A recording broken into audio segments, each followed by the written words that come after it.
বিসমিল্লাহির রহমানির রহিম। সুপ্রিয় শিক্ষার্থীবৃন্দ, আশা করি সবাই ভালো আছো। আমি মোহাম্মদ কায়সার উদ্দিন, প্রভাষক আইসিটি, কক্সবাজার ডিসি কলেজ। তোমরা জানো আমাদের কক্সবাজার জেলার মাননীয় জেলা প্রশাসক ও কক্সবাজার ডিসি কলেজের প্রতিষ্ঠাতা সভাপতি মোহাম্মদ কামাল হোসেন স্যারের পরামর্শক্রমে এবং কক্সবাজার ডিসি কলেজের সুযোগ্য অধ্যক্ষ মোহাম্মদ ইব্রাহিম হোসেন স্যারের দিক নির্দেশনায় প্রতিদিনকার মতো আমাদের অনলাইন ক্লাসগুলি আমরা নিয়মিত করে থাকি। তারই ধারাবাহিকতায় আজকেও আমরা আমাদের লাইভ ক্লাসে উপস্থিত হয়েছি।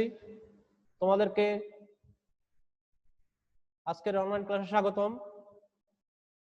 আশা করি সবাই ভালো আছো। তোমরা জানো আমরা গত ক্লাসে আমাদের যে আলোচনার টপিক ছিল সেটি সম্পূর্ণ করতে পারি নাই। আমরা গত ক্লাসে আলোচনা করেছি মাইক্রোপ্রসেসর নিয়ে। আঁকাআঁকি করিও না ভাই, তোমরা আঁকাআঁকি করিও না, এটা লাইভে যাচ্ছে।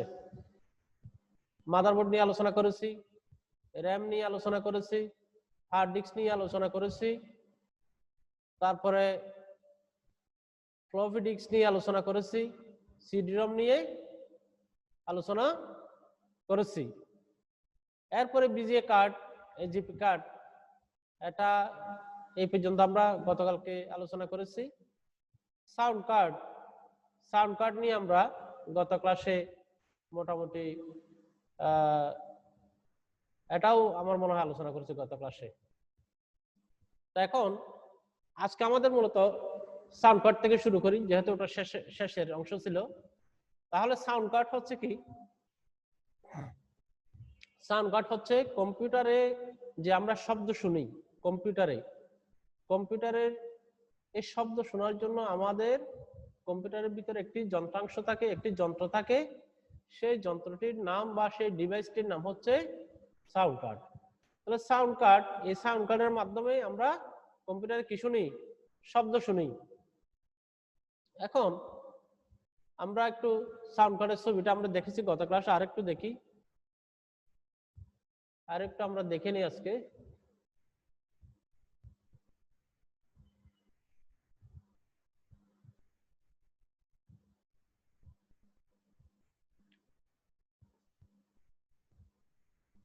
এই যে সাউন্ড কার্ড।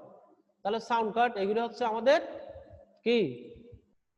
Sound card. এগুলি কম্পিউটারের যে মাদারবোর্ডের মধ্যে সাউন্ড কার্ড লাগানো স্লট থাকে, এই স্লটের মধ্যে এগুলো বসিয়ে দেওয়া হয়। এটা লাগবে, এই অংশটুকু সাউন্ড কার্ডের মধ্যে লাগবে, এই মাদারবোর্ডের মধ্যে লাগবে। তো মাদারবোর্ডের মধ্যে এটা লাগাইয়া পিছনে এদিকে কি আছে, পিছনে সাউন্ড কার্ডের পিছনে সাউন্ড কার্ডের যে কেবলের যে জ্যাক, একটি জ্যাক লাগবে এই কার্ডের সাথে, আর একটি জ্যাক লাগবে তোমার কি, আরেকটি জ্যাক তো ইয়াতেই আছে, তোমার যে স্পিকারের যে সাউন্ড বক্সের যে স্পিকার সেখানে লাগবে। এখন আমরা সাউন্ড কার্ড নিয়ে আমরা আলোচনা করলাম যে সাউন্ড কার্ডের কোয়ালিটি যত ভালো, তোমার যে কম্পিউটারে যে সাউন্ড বের হয় তার কি হবে, শব্দটি শুনতে তত মধুর লাগবে। সাউন্ড কার্ডের যত কোয়ালিটি যত ভালো হবে, শব্দ যেগুলি বের হবে কম্পিউটারে সেগুলি কি হবে, সেগুলো অনেক শ্রুতিমধুর হবে। এখন আমাদের পরবর্তী যে আলোচনার বিষয় কন্টেন্ট, সেটা হচ্ছে কি ল্যান কার্ড। ল্যান কার্ড হচ্ছে কি? ল্যান অর্থ আমরা বুঝি লোকাল এরিয়া নেটওয়ার্ক। কম্পিউটারে আমরা জানি বর্তমানে কমিউনিকেশনের যুগ, নেটওয়ার্কিং এর যুগ। একটি কম্পিউটার থেকে আরেকটি কম্পিউটারে তথ্য আদান প্রদানের জন্য, একটি কম্পিউটার থেকে আরেকটি কম্পিউটারে বা অনেকগুলি কম্পিউটার তথ্য আদান প্রদানের জন্য আমাদের কি দরকার হয়? কম্পিউটার নেটওয়ার্ক দরকার হয়। এই কম্পিউটার নেটওয়ার্ক স্থাপন করার জন্য আমাদের কম্পিউটারের মধ্যে একটি কি দরকার, কোন ধরনের ডিভাইস দরকার? একটি নেটওয়ার্ক ডিভাইস দরকার হয়। Network device. তো নেটওয়ার্ক ডিভাইসটি এই অঙ্কন করে কে আমি বুঝি না, এগুলি বদভ্যাস, এগুলি তোমরা বাদ দাও না। আমি বলছি বারবার, ক্লাসটি লাইভে যাচ্ছে, উল্টা পাল্টা কোনো কিছু করিও না, এগুলো বুঝতে হবে, তোমরা বড় হয়েছো না। তাহলে ল্যান কার্ড কি? এই ল্যান কার্ড হচ্ছে নেটওয়ার্ক কার্ড, আমরা যাকে বলি। নেটওয়ার্ক স্থাপন করার জন্য আমাদের এক ধরনের ডিভাইস দরকার হয়, সেই ডিভাইসটির নাম হচ্ছে ল্যান কার্ড। এটিকে আমরা বলি local area network, LAN. LAN মানে হচ্ছে local area network, local area network. তাহলে এই কার্ডটি, হ্যাঁ লোকাল এরিয়া, এই ল্যান কার্ডটি কম্পিউটারের যে মাদারবোর্ড আছে, সেই মাদারবোর্ডে কি সাউন্ড কার্ডের মতো এই ল্যান কার্ডটি কি করা হয়, স্থাপন করা হয়। তাহলে ল্যান কার্ড আমরা, এটি অনেকটা দেখতে কিসের মতো, সাউন্ড কার্ডের মতো। AGP card, LAN card, sound card প্রায় দেখতে প্রায় একই রকম, অনেকটা আছে প্রায় কাছাকাছি। তাহলে এটা হচ্ছে ল্যান কার্ডের যে অংশটুকু মাদারবোর্ডের সাথে কি হবে, যুক্ত হবে। এই যে অংশটুকু, এই অংশটুকু কি হবে, মাদারবোর্ডের সাথে যুক্ত হবে। এই সবাই মিউট করে নাও, মিউট করে নিজেকে। এখানে এই অংশটুকু মাদারবোর্ডের সাথে লাগবে, এখানে এই অংশটুকু মাদারবোর্ডের সাথে লাগবে, আর পিছনে এখানে ল্যান কার্ডের যে পোর্ট, এই এই অংশটুকুতে কি লাগবে, ল্যান কার্ডের পোর্টটা লাগবে। তাহলে ল্যান কার্ডের পোর্টের দিকে লাগবে একটা কেবলের, আর একটা কেবলের পোর্ট তোমার সিপিইউর পিছনে গিয়ে লাগবে। একটা সিপিইউর পিছনে এটাতে লাগবে, আর একটা লাগবে কোথায়, যে নেটওয়ার্কের যে হাব থাকে, হাবে লাগবে। এইভাবে আমরা কম্পিউটারের যে নেটওয়ার্ক বা আমরা যদি ওয়াইফাই আমরা যদি নিই, একটি কেবল এখানে লাগবে ওয়াইফাই এর, ওই যে নেটওয়ার্ক কেবল, আরেকটি লাগবে ওয়াইফাই এর যে আমাদের ডিভাইস আছে, সেই ডিভাইসে লাগবে। এইভাবে আমরা ইন্টারনেট ব্যবহার করার জন্য, ইন্টারনেট ব্যবহার করে একটি কম্পিউটার থেকে আরেকটি কম্পিউটার বা এক জায়গা থেকে আরেক জায়গায় তথ্য আদান প্রদানের জন্য আমাদের নেটওয়ার্ক দরকার হয়। সেই নেটওয়ার্ক স্থাপন করার জন্য আমাদের কম্পিউটারের মধ্যে কি দরকার, একটি ডিভাইস দরকার, সেটা হচ্ছে নেটওয়ার্ক কার্ড বা ল্যান কার্ড। এটি ছাড়া কম্পিউটারে কি করা যাবে না, মানে নেটওয়ার্ক স্থাপন করা যাবে না। বর্তমানে যে মাদারবোর্ড গুলি পাওয়া যাচ্ছে, সেই মাদারবোর্ড গুলিতে জিপি কার্ড, সাউন্ড কার্ড সাথে এদের সাথে ল্যান কার্ডও কি বিল্ট ইন হিসেবে দিয়ে দেয়। সুতরাং এগুলো আমাদের আলাদা করে ক্রয় করা এখন লাগে না, বর্তমানে এগুলো আলাদা করে ক্রয় করা লাগে না, যেহেতু এগুলি আমাদের আলাদা করে আর কিনতে হচ্ছে না, বিল্ট ইন হিসেবে মাদারবোর্ডে এগুলি থাকে। এরপর হচ্ছে কিবোর্ড। কিবোর্ড হচ্ছে কম্পিউটারের সবচেয়ে গুরুত্বপূর্ণ একটি ডিভাইস, কিবোর্ড। এটি ছাড়া অনেকটা আমাদের কাজকর্ম চলে না বলা যায়। তাহলে এটিকে আমরা বলি, কিবোর্ডকে আমরা বলি ইনপুট ডিভাইস। ইনপুট ডিভাইস কম্পিউটারের তথ্য প্রদান করার জন্য যে যন্ত্রাংশগুলি আছে সেগুলির মধ্যে অন্যতম ইনপুট ডিভাইস হচ্ছে কিবোর্ড। তাহলে কিবোর্ড আমাদের বিভিন্ন রকমের আছে। স্ট্যান্ডার্ড কিবোর্ড বলতে আমরা বুঝি, যদি কোনো কিবোর্ডে 101টিও থাকে, 104টিও থাকে, এর বেশিও থাকতে পারে। যদি 101টি বা 104টি কি যদি থাকে কোন একটি কিবোর্ডে, তখন সেটাকে আমরা স্ট্যান্ডার্ড কিবোর্ড বলি। কতটি কি থাকতে হবে, মিনিমাম 101টি মিনিমাম থাকতে হবে। যদি 101টি বা 104টিও থাকে, কিছু আরো বেশিও থাকে, যদি এই ধরনের কি যদি থাকে একটি কিবোর্ডে, তখন সেটাকে আমরা বলি স্ট্যান্ডার্ড কিবোর্ড। স্ট্যান্ডার্ড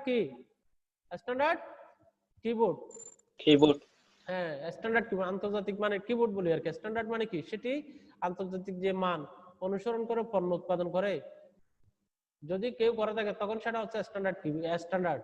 তাহলে স্ট্যান্ডার্ড কিবোর্ডের বেলায় আমরা স্ট্যান্ডার্ড কিবোর্ড বলতেছি। হ্যাঁ, তাহলে আমরা কিবোর্ড সম্পর্কে মোটামুটি শুনলাম।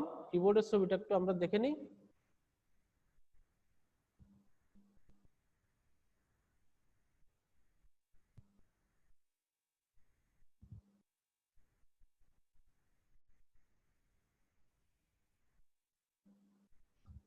এখন দেখো কিবোর্ড, বিভিন্ন ধরনের কিবোর্ডের ছবি আমরা এখানে দেখতেছি।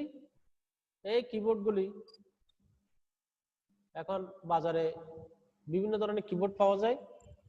তোমার 650 টাকা থেকে শুরু করে 3000 টাকা 2500 টাকা দামের কিবোর্ড আছে।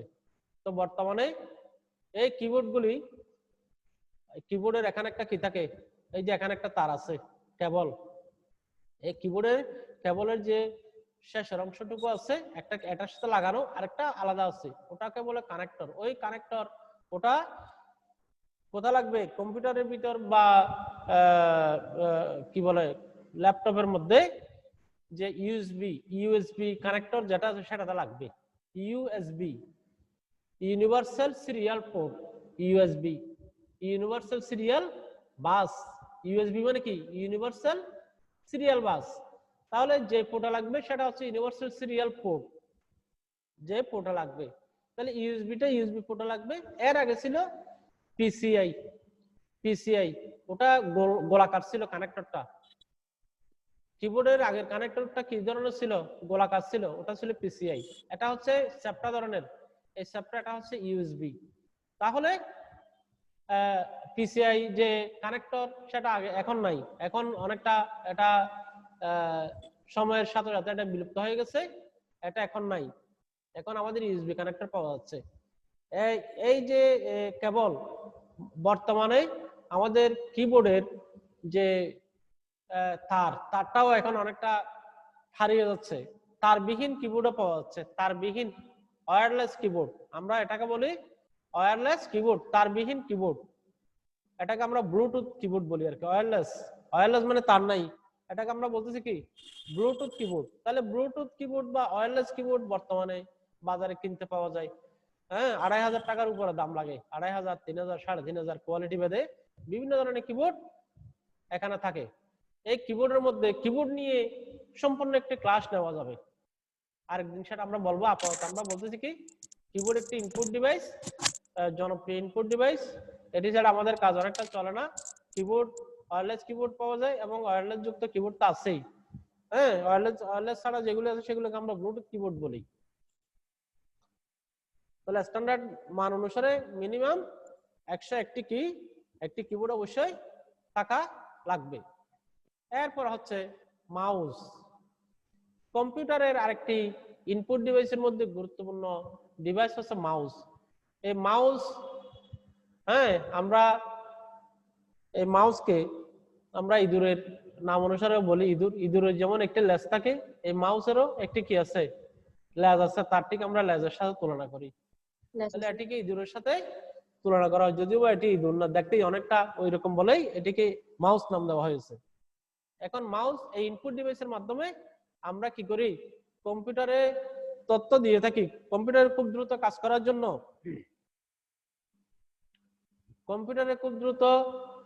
করার জন্য, মাউস একটি গুরুত্বপূর্ণ ডিভাইস। মাউস, এই যে দেখো ইঁদুর চলে আসছে এখানে, ইঁদুর দেখতেছো? তাহলে মাউসের সাথে কিসের সম্পর্ক আছে, ইঁদুরের সম্পর্ক আছে। সে কারণে ইঁদুরের যেমন লেজ আছে, মাউসের একটি কি আছে এখানে, এখানে তার যেটি আছে সেটি লেজের মতো দেখতে অনেকটা। সে কারণে এটিকে বলতেছে মাউস। এই মাউসের মধ্যে কিছু মাউসে 2টি বাটন আছে আর কিছু মাউসে 3টি বাটন আছে।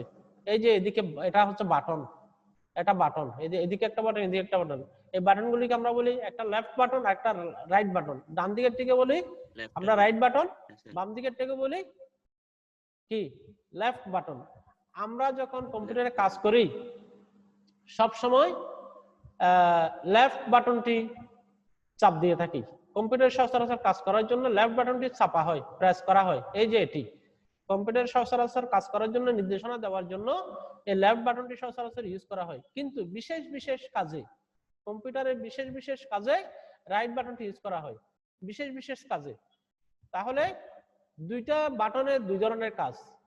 সচরাচর যে আমরা কাজগুলি করি সেগুলির জন্য হচ্ছে এই নির্দেশনা দেওয়ার জন্য লেফট বাটন, আর বিশেষ বিশেষ কাজের জন্য আমরা রাইট বাটন ইউজ করি।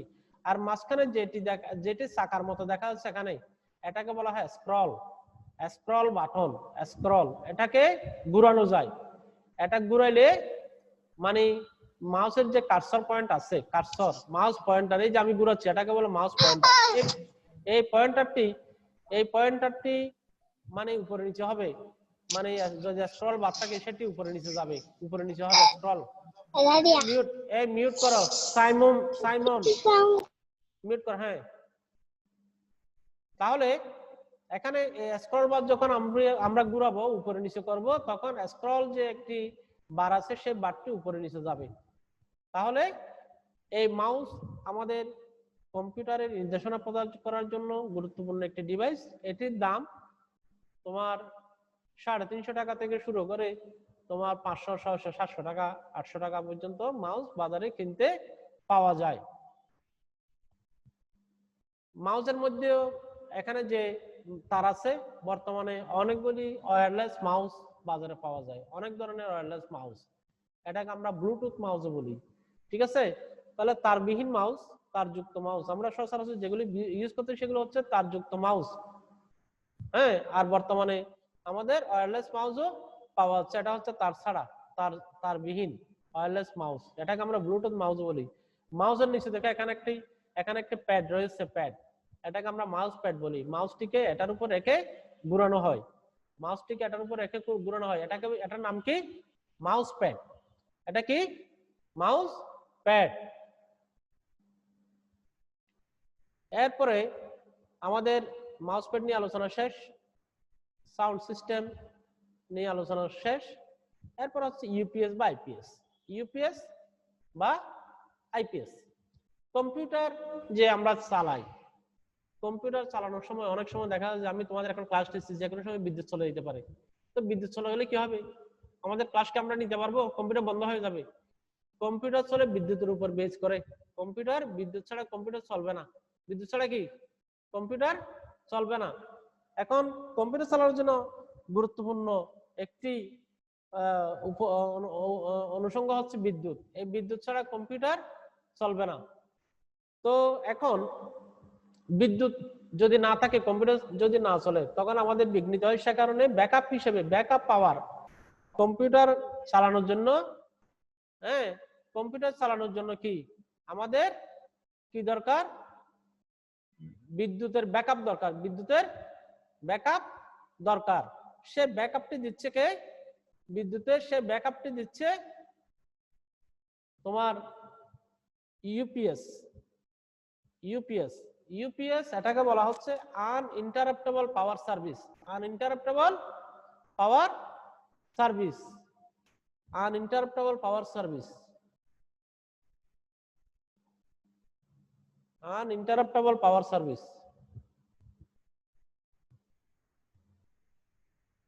এই যে আনইন্টারাপ্টেবল পাওয়ার সার্ভিস বা সাপ্লাই, আনইন্টারাপ্টেবল পাওয়ার সাপ্লাই। তাহলে বিদ্যুৎ গেলেও কম্পিউটার বন্ধ হবে না, এটার থেকে বিদ্যুৎ পাবে। এই ডিভাইস থেকে কম্পিউটার কি পাবে? বিদ্যুৎ পাবে। আনইন্টারাপ্টেবল পাওয়ার সাপ্লাই বা সার্ভিস। এই যে মেশিনটি, এই ডিভাইসটি বিদ্যুৎ যাওয়ার পরে কম্পিউটারকে কি দিবে? বিদ্যুৎ সাপ্লাই দিবে, বিদ্যুতের কারেন্ট সাপ্লাই দিবে এটি, যার কারণে কম্পিউটার কি হবে না? কম্পিউটার কখনো বন্ধ হবে না। এখানে যতক্ষণ পর্যন্ত বিদ্যুৎ থাকবে কম্পিউটার ততক্ষণ পর্যন্ত চলবে। কিন্তু বর্তমানে যে ল্যাপটপ পাওয়া যাচ্ছে, ল্যাপটপের মধ্যে একটি ব্যাটারি দেওয়া থাকে, যেটি বিদ্যুৎ না থাকলেও ওই ব্যাটারির কারণে কম্পিউটারটি সচল থাকে। কম্পিউটারটি কি থাকে? সচল থাকে। ওটাও ইউপিএস এর মতো কাজ করে বা আইপিএস এর মতো কাজ করে। ঠিক আছে, আইপিএস এবং ইউপিএস এর মধ্যে ডিফারেন্স হচ্ছে, আইপিএস ও বিদ্যুৎ সাপ্লাই দেয়, ব্যাকআপ দেয়, ইউপিএস ও বিদ্যুৎ ব্যাকআপ দেয়। এই আনইন্টারাপ্টেবল পাওয়ার, আনইন্টারাপ্টেবল এই কথাটির অর্থ হচ্ছে 1 সেকেন্ডের জন্যও বিদ্যুৎ কি হবে না, এখানে গ্যাপ নাই। বিদ্যুৎ যদি চলে যায়, মেইন লাইনে বিদ্যুৎ চলে গেলে 1 সেকেন্ডের জন্য বিদ্যুৎ প্রবাহ বন্ধ থাকবে না, যদি আইপিএস ইয়া ইউপিএস লাগানো থাকে কম্পিউটারের সাথে। কম্পিউটারের সাথে যদি ইউপিএস লাগানো থাকে 1 সেকেন্ডের জন্য বিদ্যুৎ কি হবে না, সংযোগ বন্ধ হবে না। কিন্তু আইপিএস এ কি হয়? 1 সেকেন্ডের জন্য হলেও আইপিএস এ গ্যাপ থাকে, ওটা হচ্ছে ইন্টারাপ্টেবল, অর্থাৎ একটা গ্যাপ হবে ওখানে 1 সেকেন্ড 2 সেকেন্ড 3 সেকেন্ড এরকম একটা গ্যাপ থাকে আইপিএস এ। এরপরে আইপিএস গ্যাপ 1-2 সেকেন্ড গ্যাপ দিয়ে সে ব্যাকআপটা শুরু করে, ব্যাকআপ দেওয়া শুরু করে। কিন্তু ইউপিএস এর বেলা সেটি হয় না। সাধারণত কম্পিউটারের ক্ষেত্রে ইউপিএস কি করা হয়, ব্যবহার করা হয়। যেহেতু কম্পিউটার বিদ্যুৎ চলে গেলে কম্পিউটারটি বন্ধ হয়ে যাবে, 1 সেকেন্ডের জন্য গেলে বন্ধ হবে, সেহেতু কম্পিউটারের জন্য চার্জিং করতে হয়, হ্যাঁ এটাকে কি চার্জিং করতে হয় ইউপিএস কে? হ্যাঁ ইউপিএস তো অবশ্যই, এটা তো কারেন্টের সাথে লাগিয়ে রাখতে হবে যাতে সেটিও চার্জ হতে পারে ব্যাটারি। ওটাতে চার্জ না থাকলে হ্যাঁ স্যার এটা কারেন্ট যাওয়ার পর কতক্ষণ চলবে? কারেন্ট যাওয়ার পর এটা কতক্ষণ আছে, চলবে? আধা ঘন্টা আছে, 15 মিনিট আছে, আধা ঘন্টা, 15 মিনিট, 1 ঘন্টা। এটা ইউপিএস এর পাওয়ারের উপর ডিপেন্ড করে আর কি। তুমি যত বেশি টাকা দিয়ে ইউপিএস কিনবে তত বেশি ব্যাকআপটা বেশি পাবে, তাই না? স্যার এই আর কি। যখন কারেন্ট চলে যায়, কম্পিউটার বন্ধ হয়ে যায়, তখন কি কম্পিউটার সমস্যা হয়? হ্যাঁ অবশ্যই সমস্যা হবে। কারেন্ট চলে গেলে কম্পিউটার যদি বন্ধ হয়ে যায়, হ্যাঁ একজন মানুষ মনে করো জি স্যার। স্বাভাবিক মৃত্যু হওয়া আর অ্যাক্সিডেন্ট হয়ে মৃত্যু যাওয়ার মধ্যে ডিফারেন্স আছে না? তুমি অ্যাক্সিডেন্ট হয়ে কোনো লোক যদি মারা জি যায় স্যার। তুমি মেনে নিতে পারবা? পারবা না। না তো স্যার। কম্পিউটার ওইভাবে বন্ধ হয়ে যাওয়া মানে কি, তাকে জোর করে বন্ধ করে ফেলা, হ্যাঁ তার গলা টিপে ধরে এরকম হবে। কিন্তু এখানে তুমি স্বাভাবিক নিয়ে কম্পিউটার বন্ধ করলে কম্পিউটার ক্ষতি হবে না, কিন্তু বিদ্যুৎ চলে গেছে, কম্পিউটার বন্ধ হয়ে গেছে বিদ্যুৎ চলে যাওয়ার পরে, তখন কম্পিউটার যন্ত্রাংশ নষ্ট হয়ে যেতে পারে।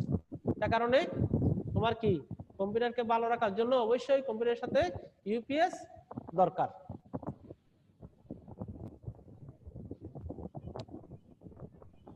এরপরে আমাদের আলোচনার আরেকটাই হচ্ছে ডাস্ট কভার। ডাস্ট কভার হচ্ছে কম্পিউটারকে আমাদের সুস্থ রাখার জন্য, ভালো রাখার জন্য কি দরকার হয়, ডাস্ট কভার দরকার হয়। ডাস্ট অর্থ হচ্ছে ধুলাবালি। ডাস্ট মানে কি, ধুলাবালি। কম্পিউটারের জন্য সবচেয়ে বড় শত্রু হচ্ছে ধুলাবালি। বাংলাদেশে, আমাদের দেশে তো ধুলাবালির কোনো অভাব নাই, মাশাআল্লাহ। হ্যাঁ তাহলে কম্পিউটারকে ধুলাবালি মুক্ত রাখার জন্য কি দরকার হবে, ডাস্ট কভার দরকার, ডাস্ট কভার। তাহলে আমরা যেমন এখন বর্তমানে করোনা পরিস্থিতিতে, করোনা থেকে বাঁচার জন্য আমরা মাস্ক পরতেছি, তাই না? মাস্ক না পড়লে কি হয়, এখন তুমি রাস্তায় বেরোতে পারবে, তোমাকে ধরে বলবে, পুলিশে ধরবে, বা কোনো অফিসে তুমি প্রবেশ করতে পারবে না মাস্ক ছাড়া। এখন নো মাস্ক নো এন্ট্রি একটি কথা লিখে আসছে। তো নো মাস্ক নো এন্ট্রি মানে কি, তোমাকে জীবাণু থেকে মুক্ত থাকার জন্য তোমাকে মাস্কটা পরতে হবে বাঁচার জন্য। এখানেও কম্পিউটারকে ধুলাবালি থেকে মুক্ত করার জন্য ডাস্ট কভার দরকার। তাহলে ডাস্ট কভার এটি একটি প্লাস্টিকের বা পলিথিনের কভার। এই কভারটি দিয়ে কম্পিউটারকে ঢেকে দেওয়া হয়। কম্পিউটারে ঢেকে দিলে কম্পিউটার ধুলাবালি কম পড়ে, এবং কম্পিউটার ধুলাবালি যদি কম্পিউটারে না পড়ে তখন কম্পিউটার কি থাকে, সুস্থ থাকে।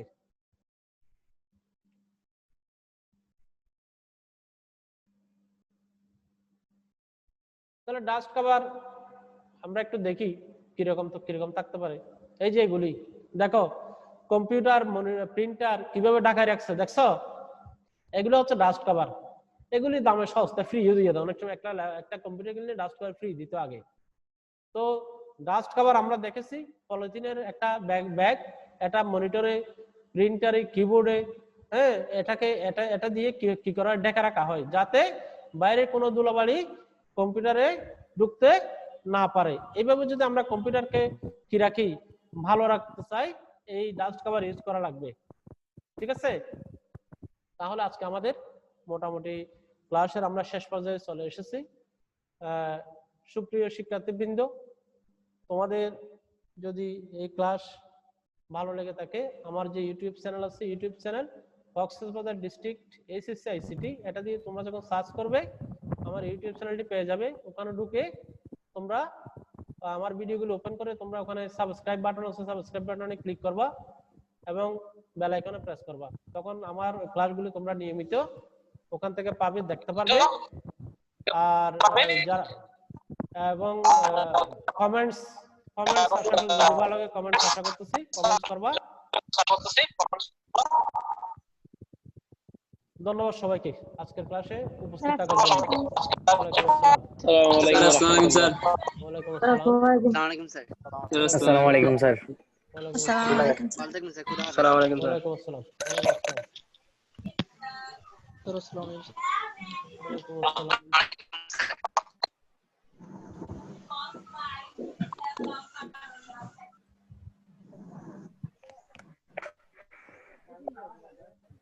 Okay, thank you.